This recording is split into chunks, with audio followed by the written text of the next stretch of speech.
Hi everyone, and welcome back to my channel. Today I'm going to be showing you how to make a chunky crochet chevron blanket. The free written pattern can be found on my website at julesandjones.com, and you can find a link for that in the description box below. Let's get started. Some of the materials that you're going to need to make this pattern is you're just going to need 3 different colors of a number 6 super bulky weight yarn. I am using a Line brand Respun Thick and Quick yarn. This is a 100% recycled polyester yarn. I chose to work with the colors Sepia Rose, Whipped Cream, and Spruce. You're also just going to need a crochet hook. So this is a 10.0 millimeter crochet hook, which is a size N. And you're also going to need some stitch markers, a darning needle, and a pair of scissors just to cut in between ends and to change your yarn colors. All right, let's go ahead and get started with our chevron blanket pattern. So before we begin, I just quickly want to note that I'm going to be making a swatch of the stitch that is used in the pattern. So the pattern uses the chevron stitch. So within this swatch, I'm going to be showing you how to make the chevron stitch and how to change colors. So the pattern actually starts off with the color Sepia Rose. All right, so if you want to follow along with the swatch, you're going to be chaining 53. And if you want to go ahead and start the pattern, you want to chain 153. All right. So let's go ahead and begin with a slip knot. Go ahead and take the tail end of your yarn and you're going to wrap it around your finger twice. Then you're going to take the back piece, push it over the front piece, and then take the front piece and push that over the back piece and over your finger. And then just carefully pull tight for a slip knot. Go ahead and take your hook, insert it into that loop, and then pull tight one more time. All right, so now we're going to be chaining 53. So to make a chain, just wrap the yarn over your hook and carefully pull it through that loop for your first chain. Now just continue to do this until you have 53 total. All right, so I've just finished making my 53 chains. And so now before we start row 1, we are going to be adding stitch markers to every 25th chain. Okay, so here's the beginning of my chain and I went ahead and added a stitch marker here. All right, and so I need to add another one. And of course you'll have more if you started off with 153 chains. So here's my chain 3, 1, 2, 3. So I'm going to place it on the 4th, which would be my 50th chain. And the reason why we're doing this is because it'll be easier to tell where your peaks and valleys are. All right, so we're going to start off by making a cluster stitch in the 6th chain from the hook. Now a cluster stitch is made up of 3 double crochets. All right, so let's go ahead and make 1 double crochet in the 6th chain from the hook. So 1, 2, 3, 4, 5, and 6. So go ahead and wrap the yarn over your hook, insert it into the chain, pull through, and then yarn over, pull through the first 2 loops, and yarn over, pull through the next 2 loops.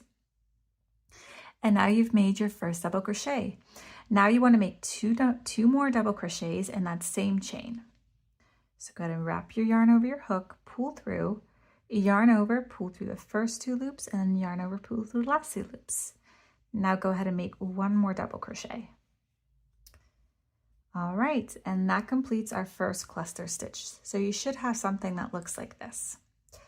Okay, so now what we're going to do is, because we're going to need to make 3 more cluster stitches, is we're going to skip 2 chains and make a cluster stitch in the following one. And we're going to do this 3 times.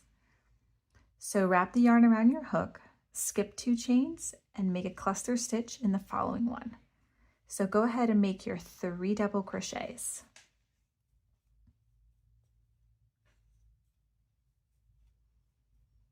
All right, now we're going to do it 2 more times. So skip 2 chains and make 3 double crochets in the following chain.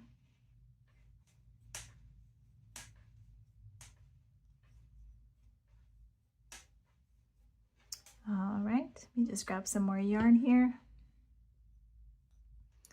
Okay, now we need to make 1 more cluster stitch. So skip 2 chains and make a cluster.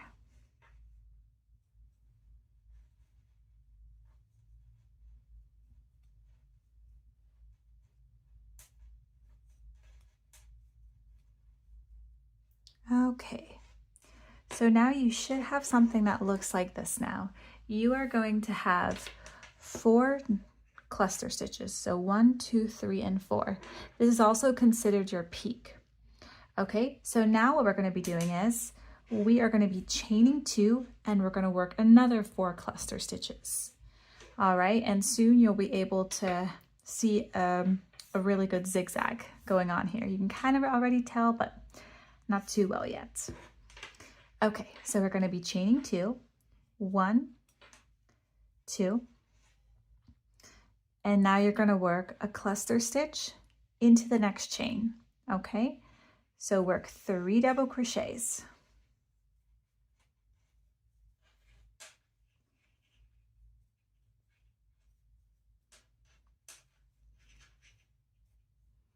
So you should have something that looks like this.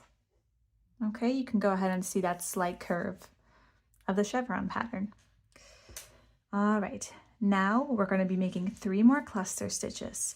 So you're going to skip 2 chains, 1, 2, and work a cluster stitch in the following one.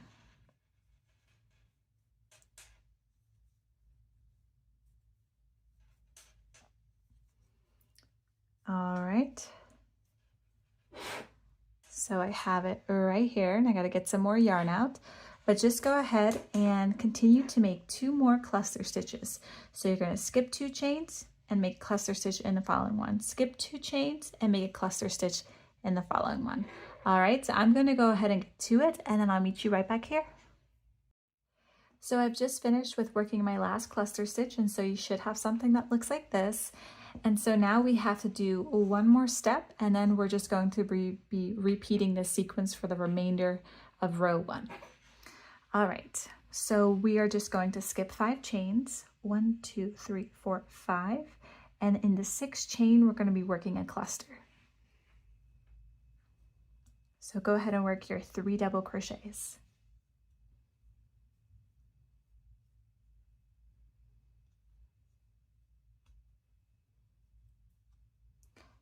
All right, so you should have something that looks like this. You'll really start to see your chevron here come alive. All right, okay, so now we're just going to be repeating the sequence again. So we always need 4 going up and 4 going down. So I've made 1 already. Now we need to make 3 more. So you're just going to skip 2 chains, work a cluster, skip 2 chains, work a cluster. Okay, and then once again, skip 2 chains and work a cluster until you have 4 total.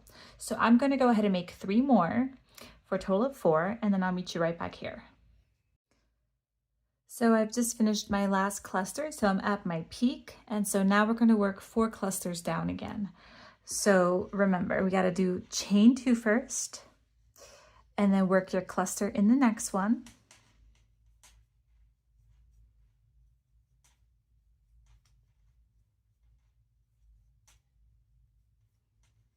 Okay, so it should look like this. And then now go ahead and work 3 more clusters going down. So you're going to skip 2, work a cluster, skip 2, work a cluster, and then skip 2, work a cluster. You should have 3 chains remaining. All right, so I'm going to go ahead and get to it, and then I'll meet you right back here. So I've just finished working my last cluster stitch, and you should have something like this again. And so you should have 3 chains left over.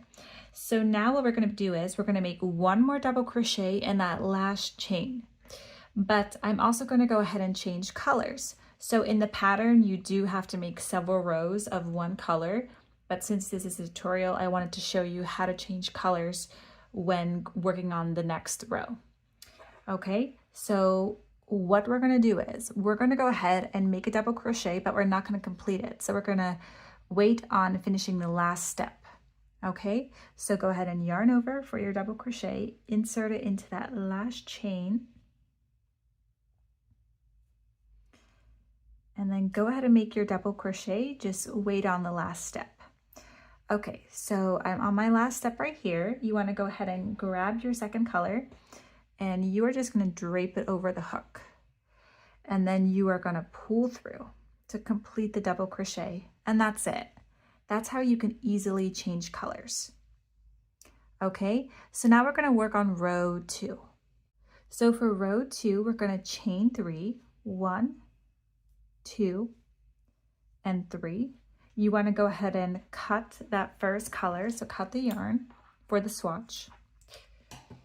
Okay, I'm going to remove my pink color, and then you want to turn your work. Okay, here we go. And we're basically going to be doing the exact same thing that we did for row 1, except we're going to be working our clusters in between the clusters from the previous row. So our first cluster is going to come right here. Here's going to be our second one, our third one, and then our fourth one. Okay, so let's go ahead and do that. So go ahead and work 3 double crochets in between the 2 clusters from the previous row for your row 2. I have to hold mine a little bit differently over here. There we go.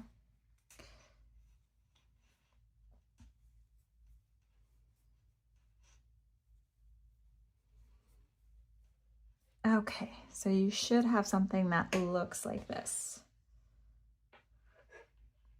Okay, all right, so go ahead and work 3 more clusters. So place one here, here, and here. Okay, so once you've worked your 4 clusters, you should have something that looks like this. And so we've reached our peak. And so now we're going to work 4 clusters going down again to our valley. Okay, so we're going to place our first cluster in the same space that we just placed our other cluster. Okay, and then from there on out, we're going to place a cluster again between each of the 2 previous clusters from the previous row. All right, so go ahead and chain 2. 1 and 2, and make that first cluster in that same space. So you'll have 2 clusters at your peak.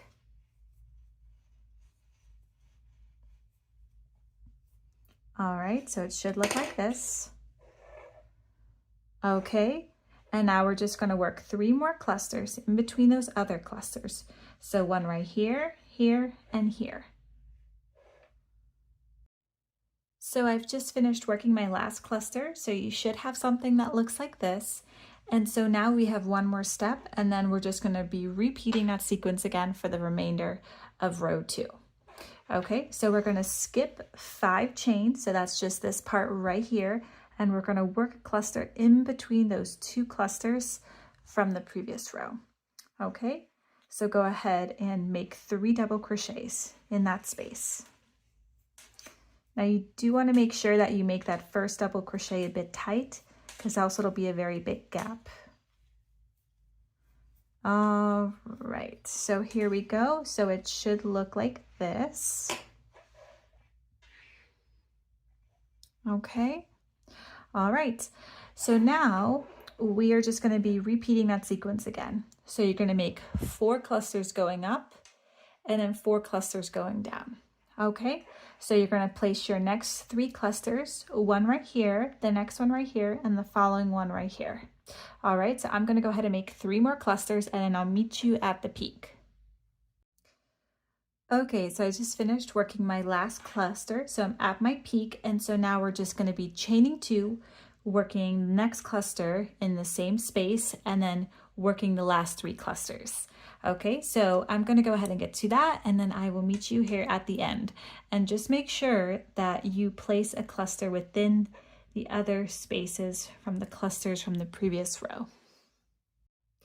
All right, so I've just worked my remaining cluster stitches, and so we're towards the end of the row, and so now all we have to do is just make a double crochet. So you can either work your double crochet within the space, or you can also work it in the 3rd chain. Okay, so the easiest way to find that would be just to flip it over, and then I like to count from where my stitch marker is, 1, 2, and 3, and then work your double crochet within that chain. So whichever one you prefer. All right, and there you go. Now we've completed row 2. So once you've finished row 2, the pattern becomes very easy because all you're going to do is repeat row 2 for the remainder of the blanket pattern.